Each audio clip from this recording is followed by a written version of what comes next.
If you've ever raised a child with everything you had, your time, your health, your youth, only to watch them grow up and treat you like a stepping stone, then you already know this kind of heartbreak doesn't come with screams. It comes in silence. The kind where you sit at the back of the room while your daughter soaks up applause for a project you built, using your name, your work, and somehow, still, you're the one people smile past like hotel wallpaper. I'm not telling this because I want pity. I'm telling it because if you've ever felt erased by the people you once fed with a shaking hand, you deserve to know that a revenge story doesn't always need fury. Sometimes all it takes is knowing who you are and never letting them take that from you. My name is Catherine Jameson. I'm 74, a retired pediatrician, and until recently, the proud founder of the Jameson Women in Medicine Scholarship. I built it slowly, quietly, $1, one donor, one bright young woman at a time. For years, I gave up weekends and vacations to fundraisers and health panels, convincing corporate sponsors to believe in future female doctors the way I did. And every step of the way, I carried one hope in my chest like a warm ember, that one day, my daughter Nicole would join me, not as my shadow, but as someone who shared the vision. Nicole was never interested in medicine. That didn't bother me. But what did bother me, deep in places I tried not to name, was how she only came around when cameras were on or checks were being handed out. She worked in public relations, had a talent for networking, and she wore my name like a designer label when it suited her. Doctress. Jameson's daughter, the legacy, the future of the foundation. That's what they'd call her at events. And every time I heard it, I'd swallow the knot in my throat and smile. She didn't get into St. Adelaide, the medical school I used to lecture at. Years ago, she'd applied reluctantly, almost as a gesture to please me. But during the interview, she made a comment, something dismissive about old school institutions, and the faculty didn't appreciate it. They turned her down flat. She was furious, humiliated. She never applied again. Still, I tried to include her. I thought maybe time would soften the edges. Maybe, if I handed her enough of the work, she'd see it not just as a brand, but as a purpose. I gave her access to our public campaigns, let her take the mic at banquets. She even convinced me to let her co-chair our 20th anniversary gala. "Mom, let me help modernize this," she said. "It's a little dated, don't you think?" It stung, sure, but I nodded. I let her. You don't stop being a mother, even when your child grows into someone you barely recognize. The gala prep was extravagant, sponsored lighting designers, a media wall, and a custom cake that cost more than my first used car. Nicole said we needed to elevate the narrative. I kept my head down and wrote thank you notes to donors by hand, just like I always had. The night before the gala, she came into my study in a silk jumpsuit, holding a laptop. "We're adding a tribute slideshow," she said casually, "a mix of past scholars, speakers, and us." "That sounds lovely," I said, feeling a small swell of hope. "Oh, also, I've had to update the website branding. It'll say Nicole Jameson Foundation at the top for press continuity. It's not personal, it's just optics." I blinked. "The Nicole Jameson Foundation?" She sighed like I was being unreasonable. "It's cleaner." And the board agreed it was time for a more modern image. "You're still listed under Founder Emeritus." I didn't argue. I didn't yell. I just stared at the framed photo on my bookshelf. One of our earliest scholars holding her acceptance letter. She had written me a card that day. "Because of you, I'll be the first doctor in my family." That photo stayed. Nicole's slides did not. After she left the room, I called Beth. Not to make war, just to ask how one legally protects something sacred from becoming a marketing tool. Beth, who's known me since residency, said something that chilled me. "Catherine, if Nicole's already shifting language on public platforms, she may be preparing to restructure the nonprofit altogether." I didn't sleep much that night. The next morning, I looked out the window at the roses Robert and I planted the year we paid off our first clinic loan. They were still blooming, quiet, unbothered by anyone's branding strategy, and something inside me settled. I had handed Nicole my name, my life's work, my trust. and she had polished it, rewired it, and repackaged it in a way that erased me entirely. I wasn't angry. I was clear. There are many kinds of betrayal. Some come with yelling, slammed doors, and broken china. Others come with emails, rebranded websites, and smiling speeches that forget to mention your name. But I didn't build a legacy for credit. I built it so no girl would be denied opportunity just because she couldn't afford to try. And now, I would protect it. Not with lawyers or headlines, but with quiet, deliberate steps. Because if Nicole had forgotten who built the foundation she stood on, it was time someone reminded her, without ever raising their voice. The gala was held in one of those high-ceilinged ballrooms downtown, the kind with golden chandeliers, velvet curtains, and a waitstaff that moves like smoke. Nicole rented it out for her birthday/fundraiser and made it very clear she wanted the night to be a celebration of legacy and leadership.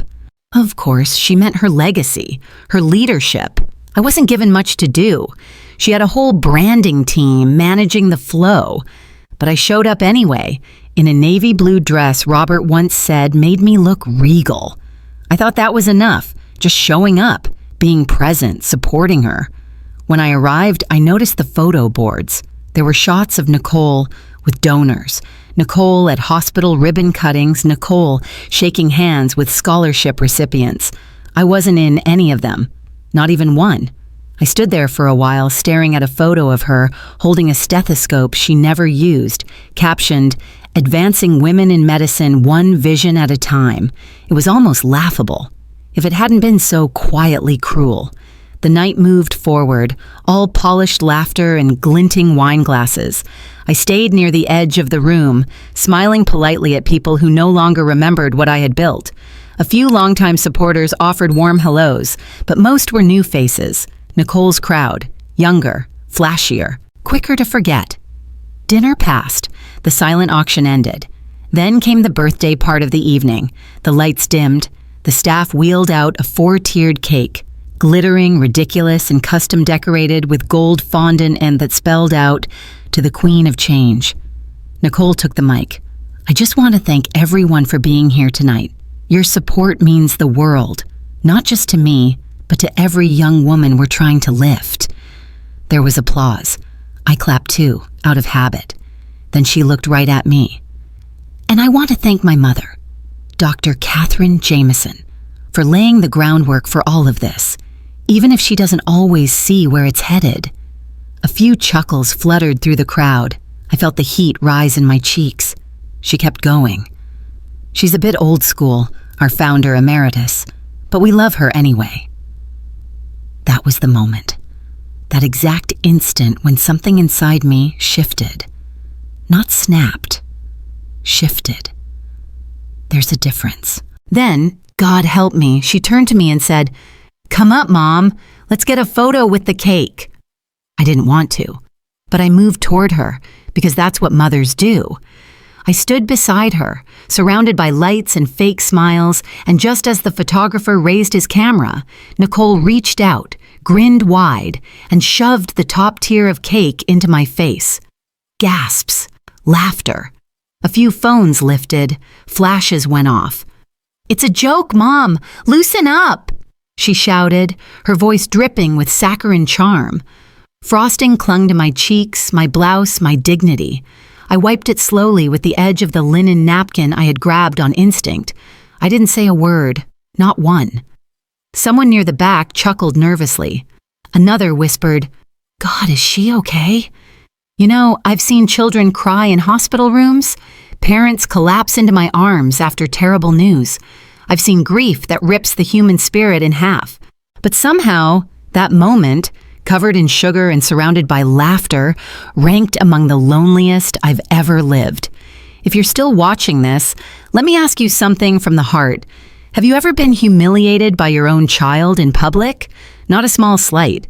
I mean something so demeaning, so deliberately cruel, that you had to smile through it just to survive? If so, please tell me I'm not alone. I need to know that this kind of pain doesn't only live in my house. After the photos, I slipped away to the restroom, cleaned up the best I could.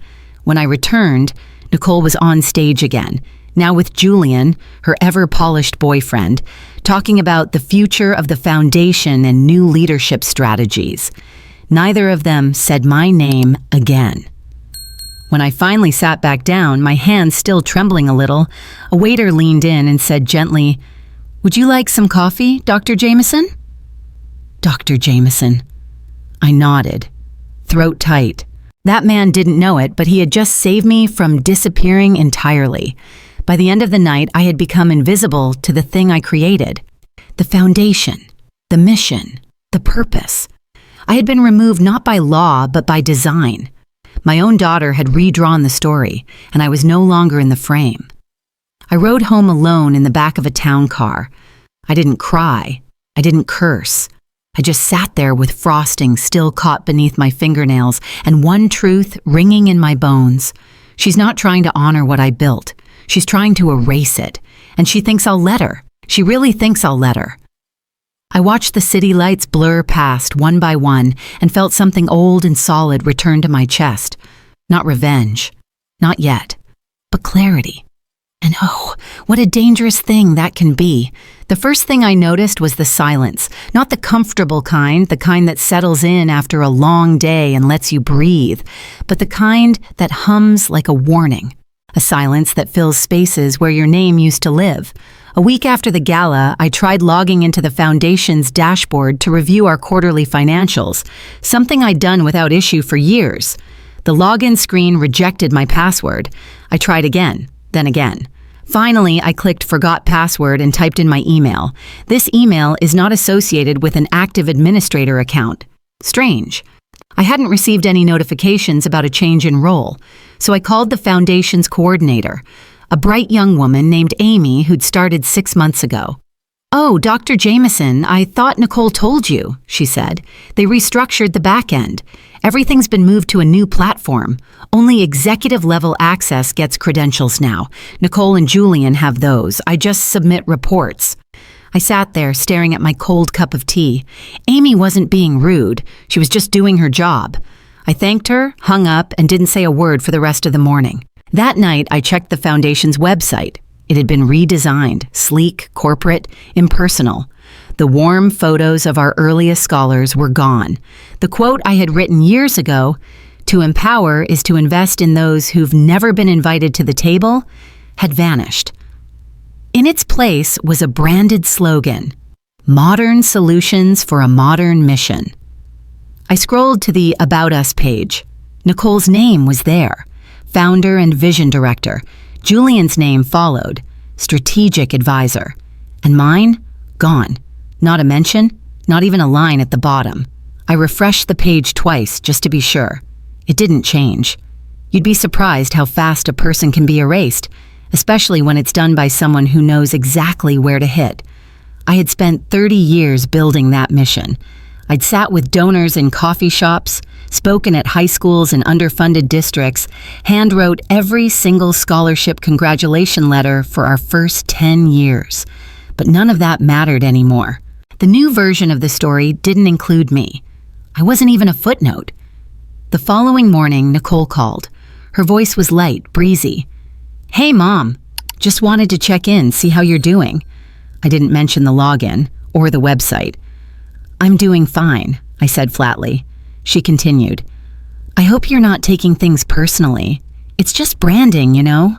The foundation needs to feel current. Investors respond better to streamlined leadership stories. It's nothing against you. It's just optics." Just optics. She always had a way of making real damage sound like good business. Then came the kicker. Actually, Julian and I are meeting with a new group of donors this week. They're excited to expand the scholarship into digital health. We're thinking of turning it into a national brand, maybe even an app someday. Wouldn't that be amazing? I said nothing. "Anyway," she added, "we're drafting a new partnership model. Once it's solid, I'll send it your way, just for visibility." Not approval, not consent, visibility. I ended the call with a polite lie. "I have to run, dear. My kettle's whistling." There was no kettle, just the kind of boiling inside you can't pour out. I walked to the study. the one Robert and I built together when we first paid off the mortgage. I opened the old filing cabinet where I kept hard copies of all our founding documents, the grant letters, the board approvals, everything. They were still there, untouched, real, proof that I wasn't imagining it all, that I wasn't some deluded old woman who thought she'd built something she didn't. I flipped through the original 501c3 paperwork, my signature crisp and centered at the bottom. For a second, I traced my name with my fingertip.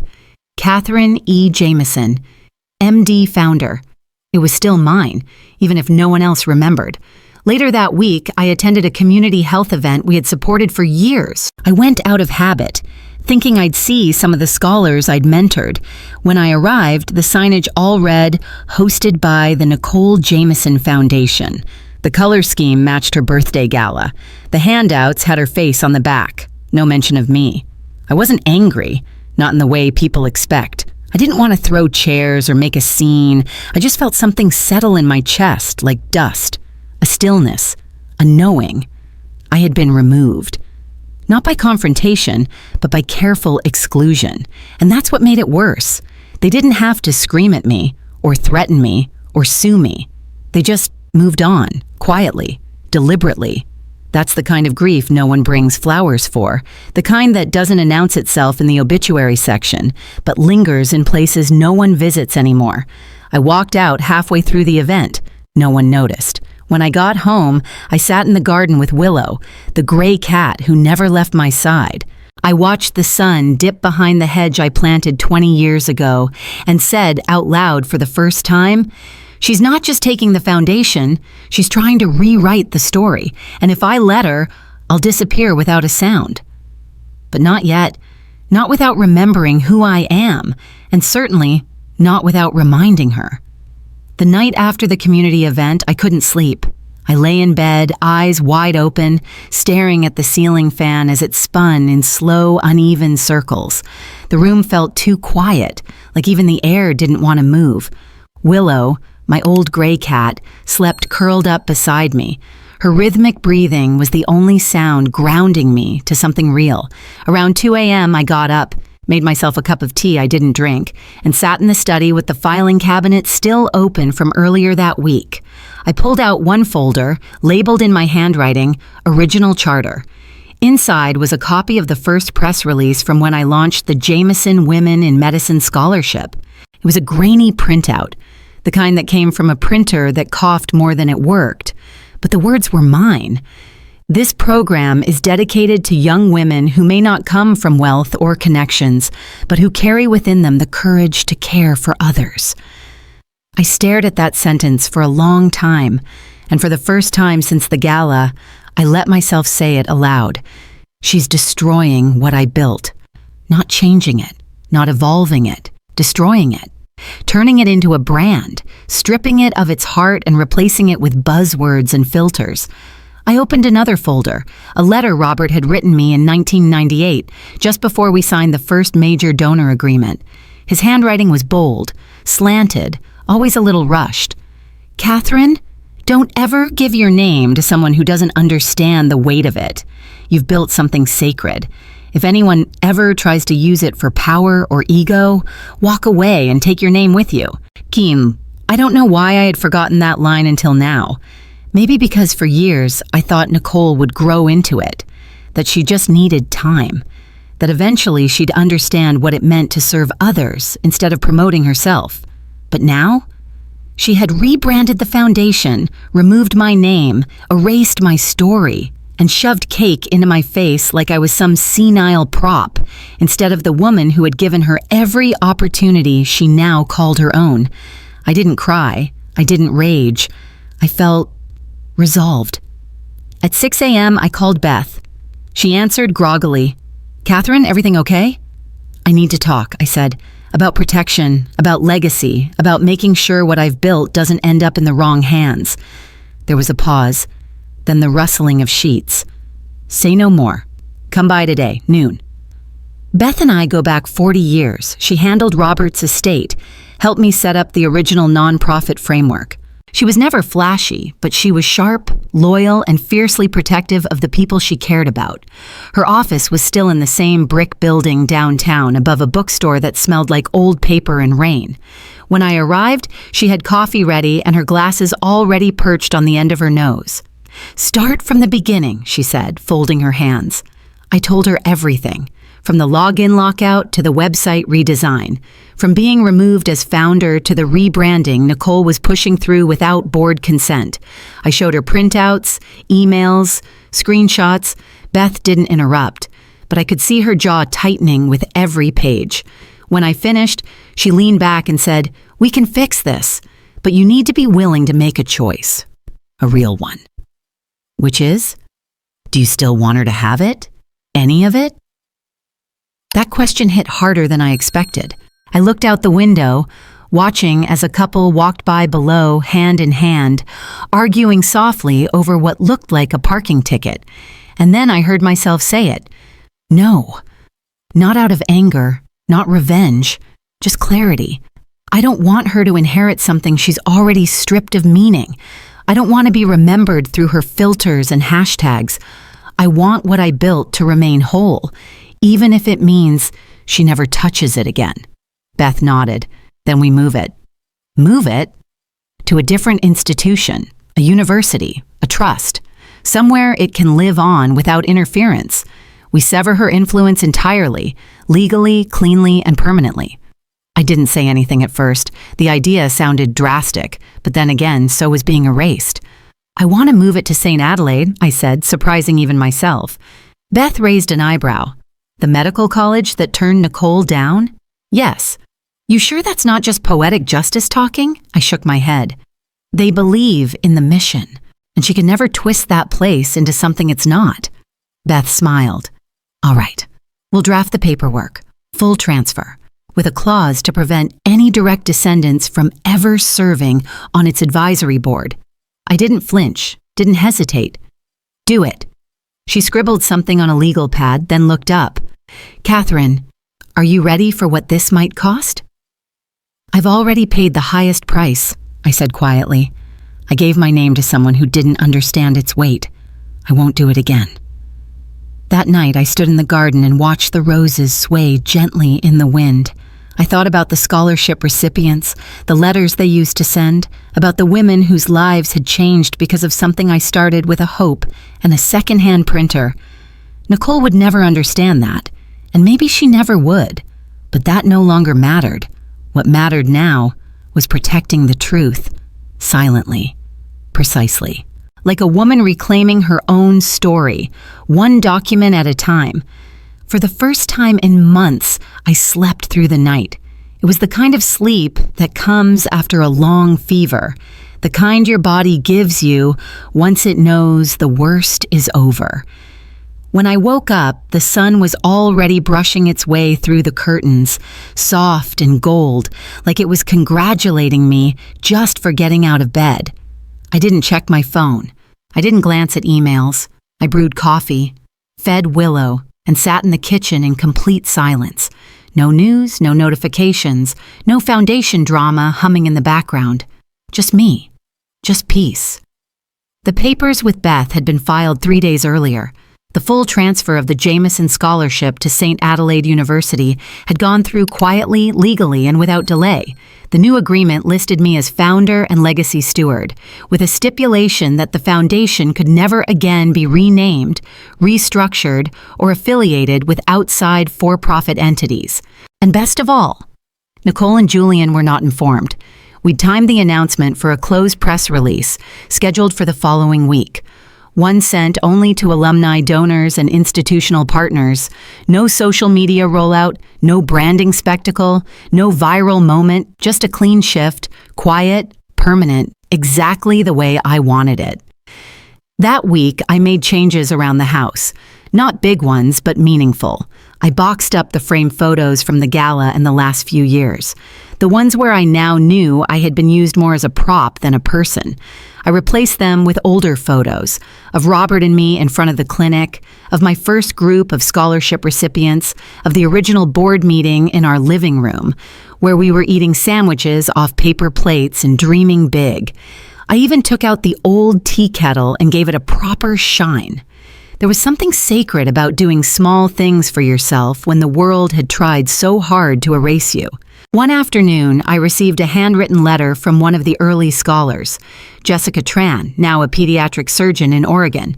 She'd somehow heard about the foundation's transition and wanted to thank me. "You may not remember me, but I remember you," she wrote. "When I was 17, I had no father, a sick mother, and a dream that felt ridiculous. But you looked me in the eye and told me that medicine needed girls like me. That was the first time anyone said I belonged in a room like that. You changed everything."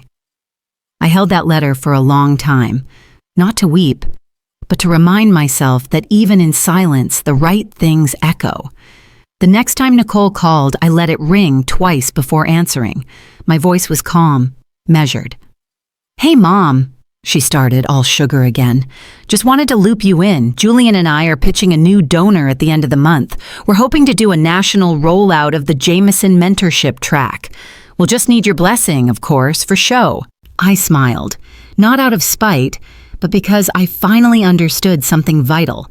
She still thought I was a piece of furniture in the room she decorated. "Nicole," I said gently, "have you been on the foundation site lately?" She paused. "No, why?" "You might want to take a look." There was a silence. I could hear the clicking of her keyboard, then nothing for a while, then a sharp intake of breath. "What is this? Why is St. Adelaide listed as the host institution? Why is your name back in the header? Why am I not even... Mom, what is this?" I didn't gloat. I didn't explain. I simply said, "It's been returned to where it was always meant to live, with people who understand its purpose." "You went behind my back. No, Nicole," I interrupted softly. "You walked in front of me and started rewriting a story I hadn't finished. I simply took the pen back." She hung up. No goodbye. That night, I sat on the porch with a cup of chamomile and watched the sky melt into lavender. The wind rustled through the hedges, and I could hear children laughing faintly down the block. Summer was near. I wasn't angry anymore. Not hurt. Not scared. Just still. Still and grateful. That I had remembered who I was before someone else tried to rebrand me. Still and grateful that I had not burned bridges in the name of justice, but had chosen to build better ones, quietly, on higher ground. Still and certain that no matter how loud someone else's name gets printed, the truth doesn't need volume. It only needs roots. And mine were deep. It's funny how the loudest victories are sometimes the quietest. 2 months had passed since Nicole's last call. I hadn't heard from her, not even a text. No dramatic confrontation, no angry voicemail, just silence. But not the kind that stings. This one felt earned, chosen. The scholarship lived on at St. Adelaide now, just as I had planned. They'd hosted a small, dignified luncheon in my honor. No press, no live stream. Just a dozen young women, wide-eyed and hungry for something bigger than themselves, asking thoughtful questions and sharing stories about their journeys. One of them, a girl named Amina, waited until the end to approach me. She hesitated at first, clutching her notebook like it was armor. Then she said, "Dr. Jameson, I read about what happened, not the gossip, the truth, what you did. It gave me courage to say no when my uncle tried to take control of my student fund. I thought maybe I was being dramatic. But you proved something to me. That quiet doesn't mean weak." I didn't know what to say, so I hugged her. It wasn't long after that when the ripple started. An op-ed appeared in the alumni magazine written by one of our early scholars.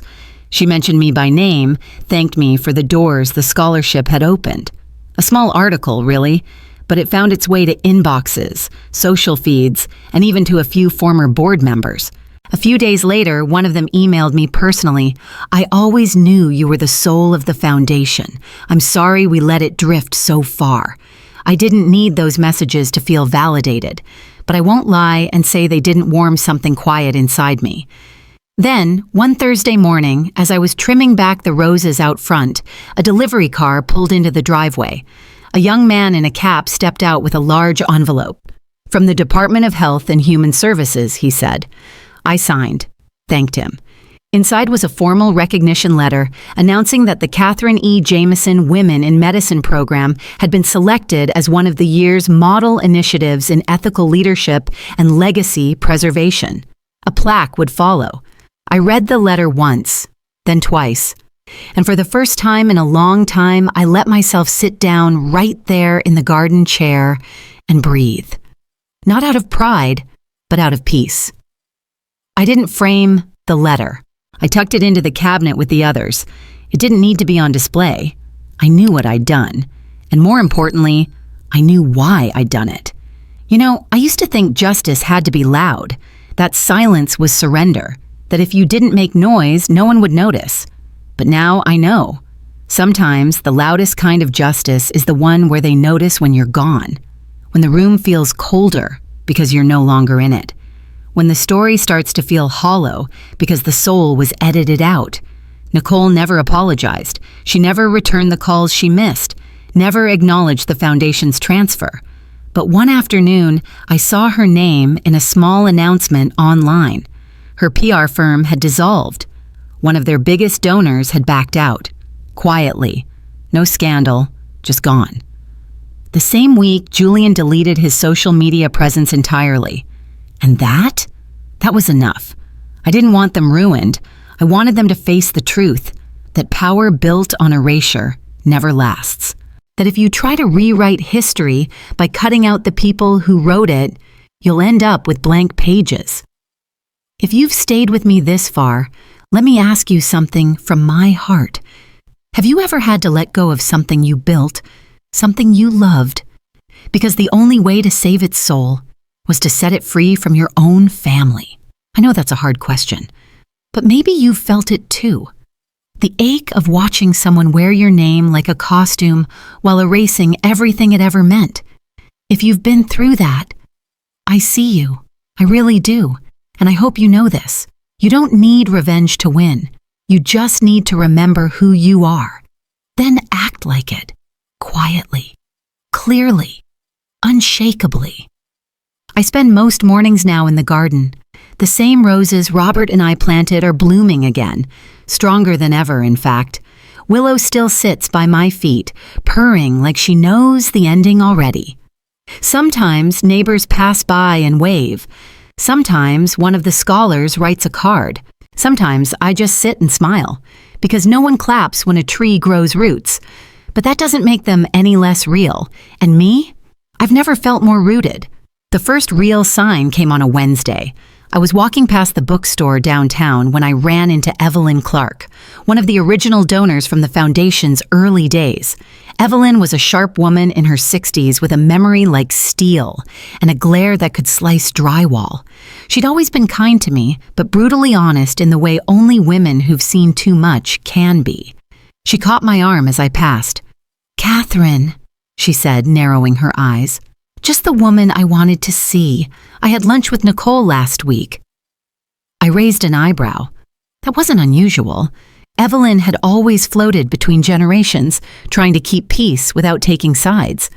"How'd that go?" I asked, already bracing. Evelyn didn't soften it. "She's flailing." I blinked. "Flailing?" She nodded. I asked her why the mentorship wing suddenly closed. She gave me some speech about strategic recalibration, but it was fluff. Catherine, she lost 3 board members in the last month. Julian, too. He's under review for mismanaging another client's fund. I stood there in the sidewalk sun, letting her words sink in like slow rain. I hadn't planned it this way. I didn't orchestrate any of it. I simply pulled out, clean, quiet, firm. But what Evelyn said confirmed what I suspected deep down. Without the foundation as her stage, Nicole had nothing solid beneath her. Evelyn leaned in. She was never the builder. You were. You always were. I thanked her. We hugged. Then I walked back to my car, parked near the community center. I sat for a moment, gripping the wheel. Not in triumph, but in stillness. Because the truth was this.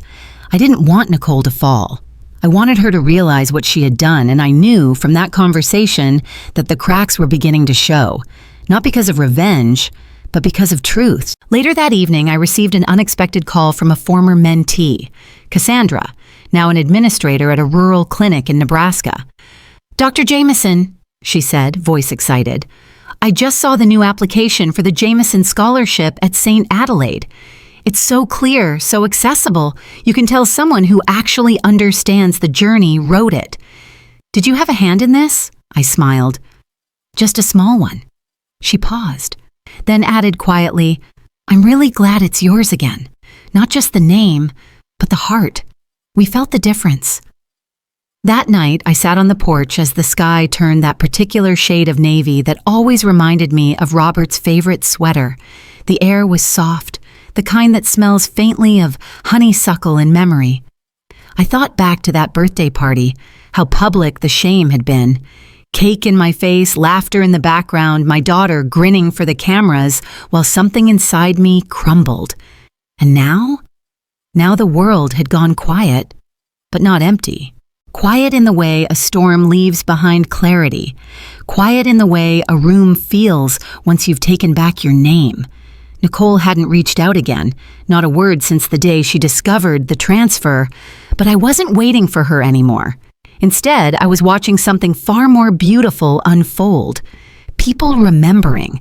Not because I shouted, but because the truth eventually floats. Always.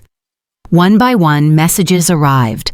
Old students, former nurses, a retired janitor from the clinic I helped build. "I saw your name again and smiled. They can never take away what you gave us. You still matter. You always did." You see, I don't believe in revenge stories where people get what they deserve in some cinematic blaze. That's too easy, too loud. I believe in the kind of revenge story where the person who tried to replace you slowly realizes they never could. Not because you said it, but because the room doesn't breathe right without you. And that's what was happening now. One board member leaving, one donor disappearing, one conversation at a time. It wasn't destruction, it was revelation. And as I folded a fresh towel in the laundry room that night, I whispered something I hadn't dared to say aloud until now. She's going to feel it. Not because I struck her, but because I stepped away. That's the thing about real power. You don't have to swing it. You just have to stop giving it to the wrong hands.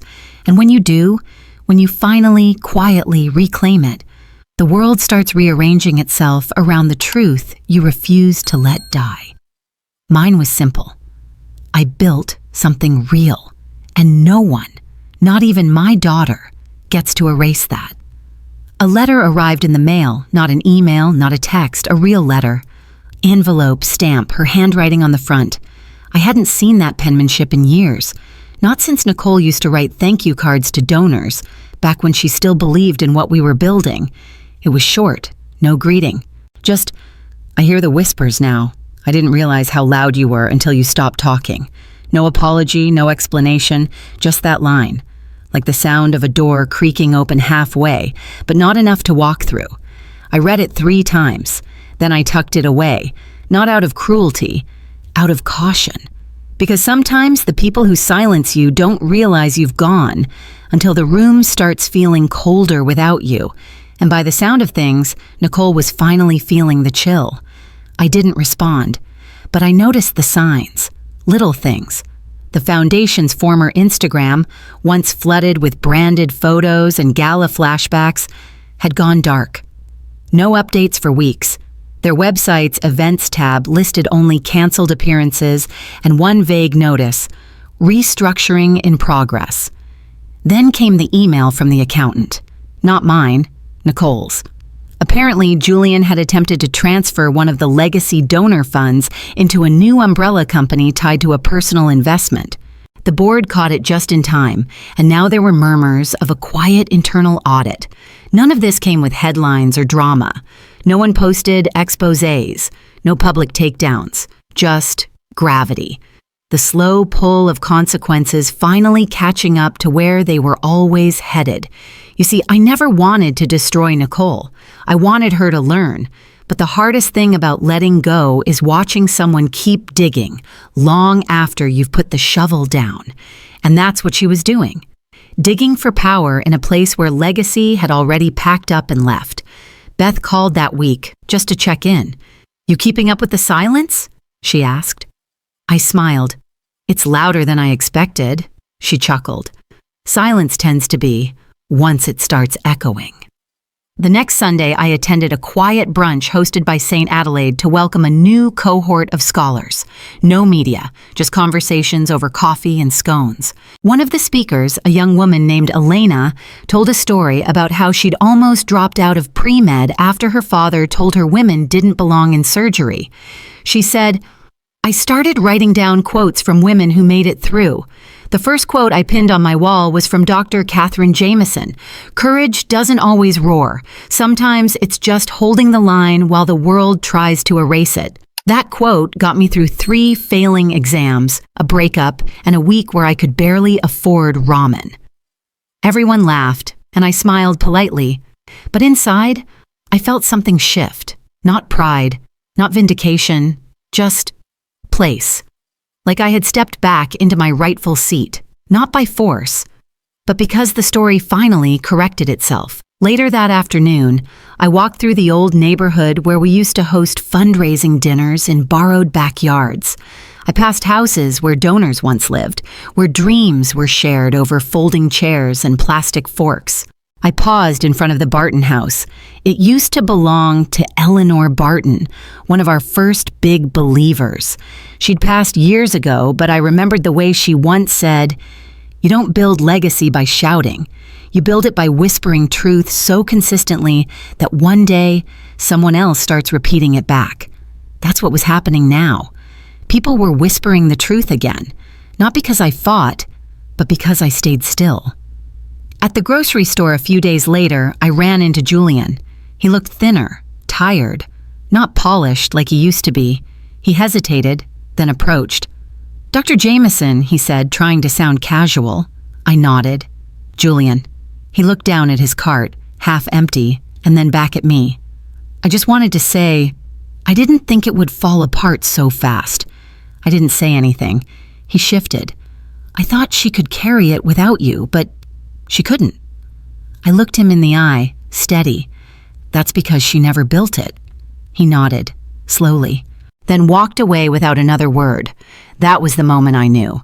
The real shift wasn't in the public or the press. It wasn't in donors or websites. It was in the people who thought they could take something sacred and wear it like a coat. Eventually, coats fall off. And what's left underneath tells the real story. That evening, I stood by the window and watched the wind move through the trees in the yard. No applause, no headlines. But for the first time, I didn't feel erased. I felt seen, without anyone needing to say a word. The next envelope was thicker, no return address, just my name, typed in small block letters. I opened it in the kitchen while the kettle hummed behind me. Inside, an invitation. It was for a charity dinner, hosted by Nicole. Her name was still there, though the font seemed smaller than I remembered. No longer executive director, just event host. And the venue. Not a 5-star ballroom, a modest event space at a local library branch.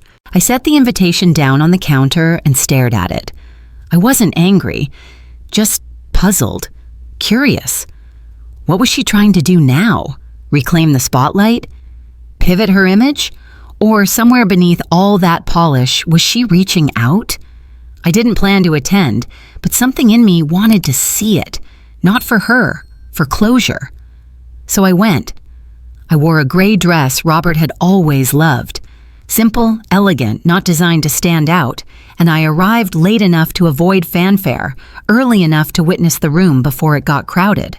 There were about 40 guests, mostly new faces. Some of the old guard sitting off to the side, clearly uncertain about where to place themselves. A slideshow looped quietly on the screen. Pictures of past events, scholarship winners, gala dinners, but none of me, none of the early years. Nicole took the stage with practiced poise, thanking donors and talking about fresh beginnings. Her voice was smooth, but her hands fidgeted against the podium edge, an old tell she never could shake when she was nervous. Then she said something that stopped me cold. "We're standing on a legacy built by strong women, some of whom chose to step away so the story could continue. Tonight, we honor them, even if they're not here." It was meant to sound graceful, diplomatic, but everyone knew I was in the room. The silence afterward said so, and for the first time, Nicole's eyes met mine.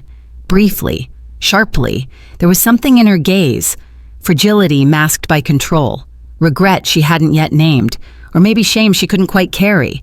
She finished her speech. No applause, just clinking glasses and polite murmurs. At the end of the night, as people filtered out, Nicole made her way toward me. "Thank you for coming," she said softly. I nodded. "You did what you needed to do." She looked down, then back up. "I tried to fix some of it." "Some things aren't meant to be fixed," I replied, not harshly, just truthfully. She opened her mouth, then closed it again. There was a moment, heavy and suspended, the kind where an apology wants to be born but doesn't quite find its breath. So I said it for both of us.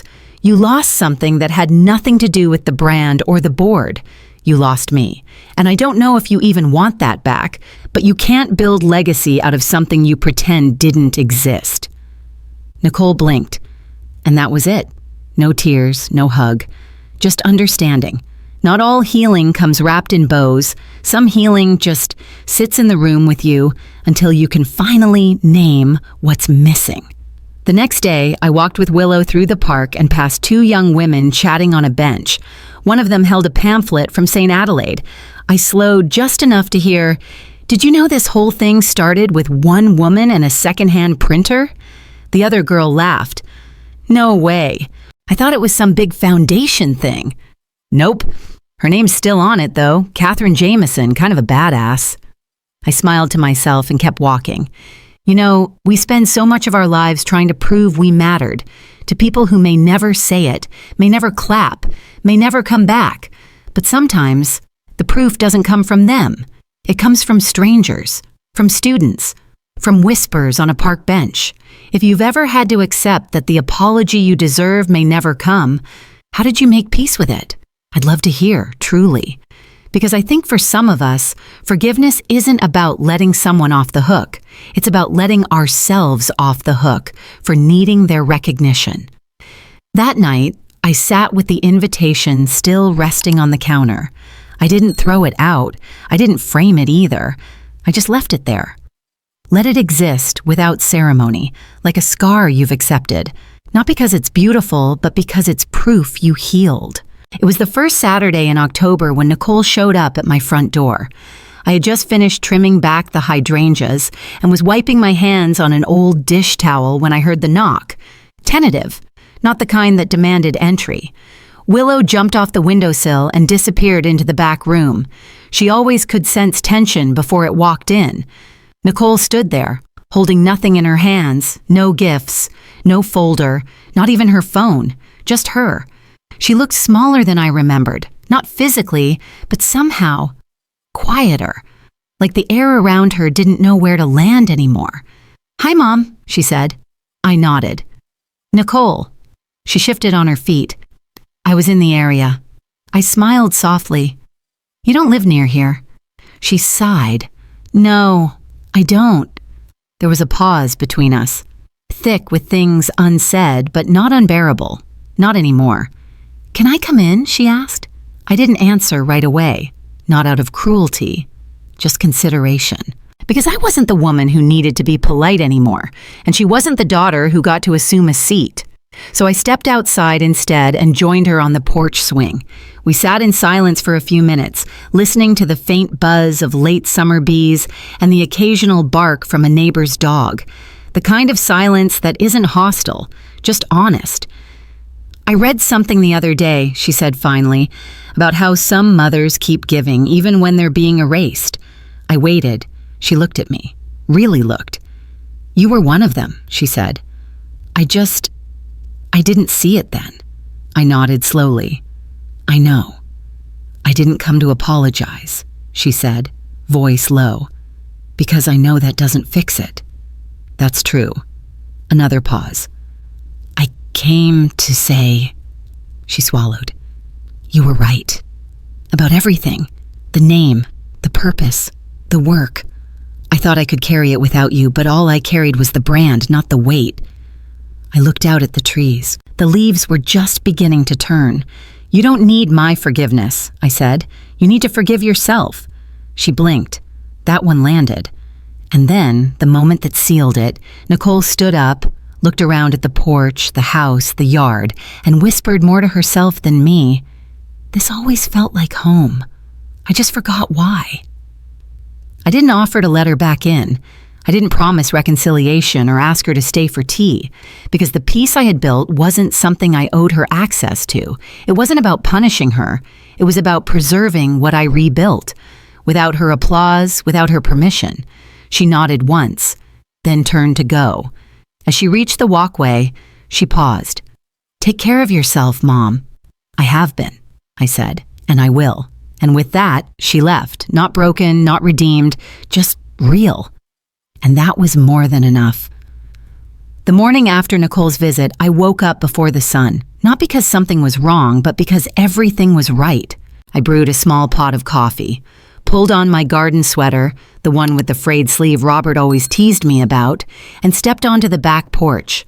The air was crisp, not cold, and the light, still soft, stretched across the rose bushes like it had nowhere else to be. I walked barefoot across the dew-covered grass and sat down near the raised beds. The scent of basil and wet soil surrounded me. It felt like a hymn.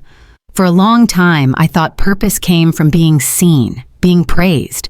I worked so hard to earn titles, recognition, certificates with gold seals. But none of those ever made me feel as full as this moment did, knees tucked to chest, watching the sun climb into a quiet sky. I'd stopped needing to be remembered. Now I simply lived like I already mattered. The foundation, still running strong, was no longer mine in the public sense, but its soul, its original heartbeat, was back where it belonged. In the work, in the mission, in the hands of those who carried it forward with humility. I didn't need to attend the annual conference anymore. I didn't need a reserved seat or my name on a banner. But when I opened my mailbox that afternoon, I found a small envelope with no return address, just the words, "For the woman who started it all." Inside was a single note, handwritten by a young scholar I'd never met. "I don't know you personally, but I know your story. Thank you for not letting your silence mean surrender. I want to be like that someday." I stood in the hallway with that note in my hand and realized something deeply true. Legacy isn't about applause. It's about echoes. And mine was echoing in places I'd never stepped foot in. I started teaching again. Nothing formal, just a few local workshops for women trying to re-enter the workforce after years away. Some had raised families. Some had fled bad marriages. Some had simply been forgotten by a system that never gave them a map. But they were fierce. They reminded me of myself at 42, trying to finish my doctorate while raising Nicole and holding down a night shift. One evening, after a session on professional boundaries, one woman lingered behind. She said, "You're not just teaching us how to work again. You're reminding us we never stop being worth something." That night, I cried a little, not out of sadness, out of release, because I realized I had finally done the thing I thought I never would. I had become whole, without being anyone's mother, anyone's founder, anyone's example. Just Catherine, still standing, still growing, still mine. The cicadas were fading into crickets when I wandered into the garden one last time. Summer had given way to early autumn. Leaves still held the flush of green, but the air carried a hint of cool promise.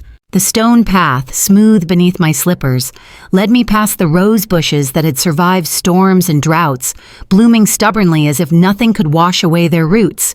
I carried a small lantern, its glass sides scratched and warm from the candle within. Robert had given it to me 50 years ago, the first Christmas we'd spent in the clinic apartment. Long before the scholarship, long before a daughter could amuse herself by erasing you. He said, "Light your own way, Catherine, and you'll never be left in the dark." I'd never forgotten that. Tonight, I placed the lantern on the low garden wall, its flame flickering. I thought of Nicole, how she'd needed my name like a lifeline, only to use it, discard it, and then come back calling for something she couldn't name. How she'd tried to snuff me out without ever understanding the fuel that kept me burning. Purpose, service, an unshakable belief in women who dared to care when no one else would. I sat on the bench under the arbor, Willow at my feet, purring.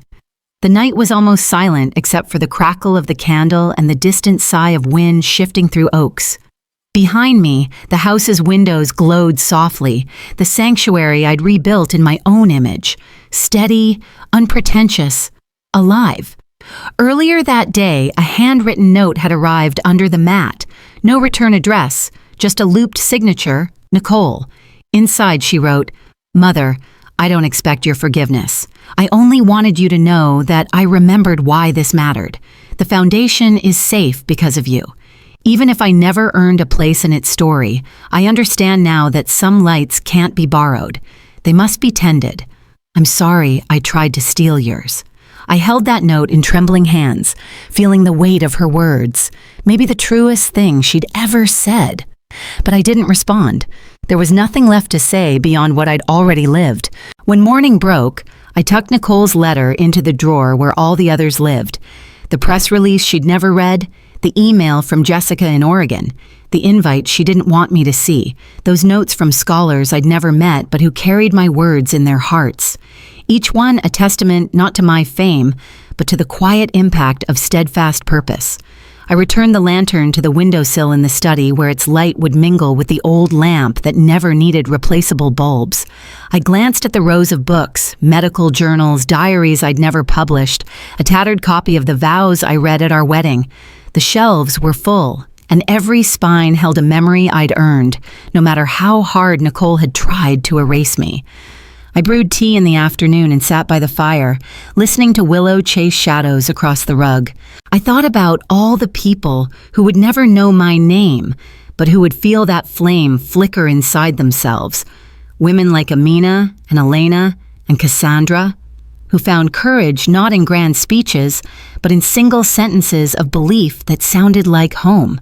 As twilight settled, I opened my laptop, something I rarely did these days, and drafted a simple email to the small group of board members at St. Adelaide. Dear friends, as we move into a new season, I want to thank each of you for honoring the spirit of this scholarship. May its flame continue to guide young women through science and service, long after I've stepped back from its daily care. Let us remember that legacies are not monuments to individuals, but bridges to futures we may never see. With gratitude, Dr. Catherine Jameson. I reread it twice, then clicked E, no pomp, no announcement, just words in quiet solidarity. Sometime later, my phone buzzed. 2 responses, one from Beth, beautifully said, another from Dr. Langley, a new board member. Your words will live far beyond any brand. Thank you. I set the phone aside and studied the fading glow in the study window through the glass door, the lantern inside, the candle flickering as if turning to meet its twin outside. Before going to bed, I walked through each room of the house, touching the spines of books, straightening a photograph here, smoothing a rug there. In the hallway, I paused before the portrait of Robert and me in front of the clinic. Young, hopeful, hand in hand, I whispered, "We did it, my love. We did it." And I truly believed it. Because a house is just walls and beams until someone fills it with flame, and a story is just words until someone lives it fully. Audience, if you've stayed with me to this final moment, I have a question for you. What was the light you once thought lost, your purpose, your dream, your true self that you had to reclaim quietly, deliberately, without anyone's permission? Share your thoughts in the comments below, because sometimes the brightest stories are the ones we carry in silence, waiting for someone else to notice the glow.